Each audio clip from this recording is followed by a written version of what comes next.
The only thing I may have missed one thing.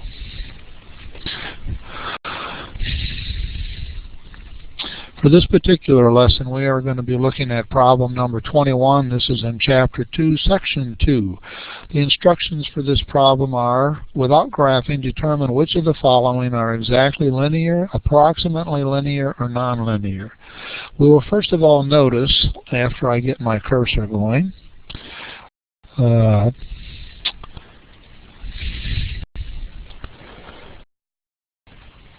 let's see, a color, we'll use the blue here.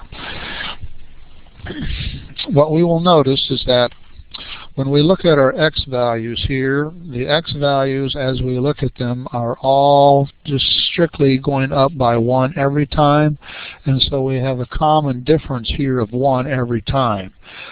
If this is something other than a common difference of 1, then the method that we are using would need to be adapted, or it wouldn't work at all. What we want to look at is the first difference of the y's, and so we're going to take the difference over here between these two y values, and so 8 minus 5 is 3, and so the first difference here is 3. If we take the difference between the next pair of values, 8 minus 11 is 11 minus 8 is also 3. Looking at the common difference here, 14 minus 11 is again 3. And finally, if we take the difference here, 17 minus 14 is again 3. This first difference that we are looking at is a constant value with 3. Therefore, we are able to conclude that this particular table would give us a linear function, and it is exactly linear. So this particular one that we're looking at would be exactly linear. Before we leave this part of the problem, let's also think about the following. If we think about the slope, if this is exactly linear, it would have a slope. And remember that slope is the same thing as rise over run.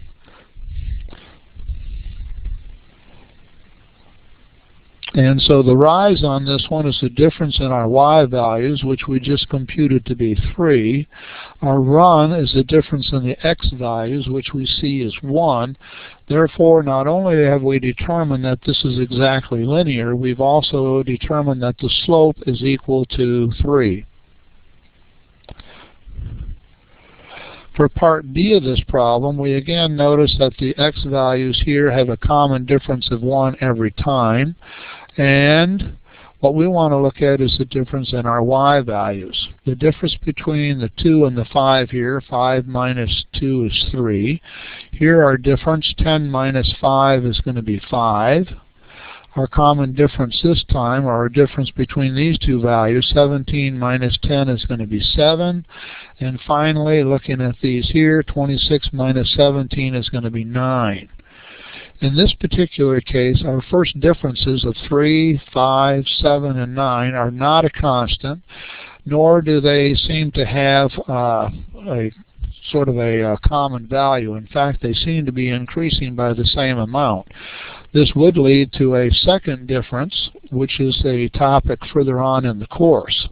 But for now, we can see that these do not have a constant value. In fact, they're increasing.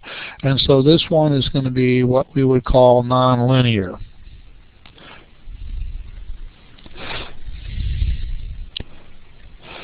For part C of this problem, again, we notice that our x values do have a common difference here every time of 1. And so, again, we can see that. But let's look at our common difference over here, the y values. This common difference is 1, or this difference is 1. Over here, my first difference, 12 minus 7, is going to be equal to 5. On this one, my 14 minus 12 is going to be 2, and then finally 18 minus 14 is going to be 4. Now again, these are not exactly the same. So there is not a common difference, and therefore it is not exactly linear, nor do we have really a pattern here that's occurring. And so we are going to say that this one is going to be approximately linear. So this one, our answer should be approximately linear. And here's my cursor, so I can find that, and this is approximately linear. This completes this particular lesson, And again, reviewing, we looked at what we called the first difference to determine if it was linear or not.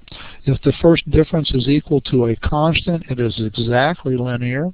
If the first difference is not equal to a constant, it would be either approximately or non-linear.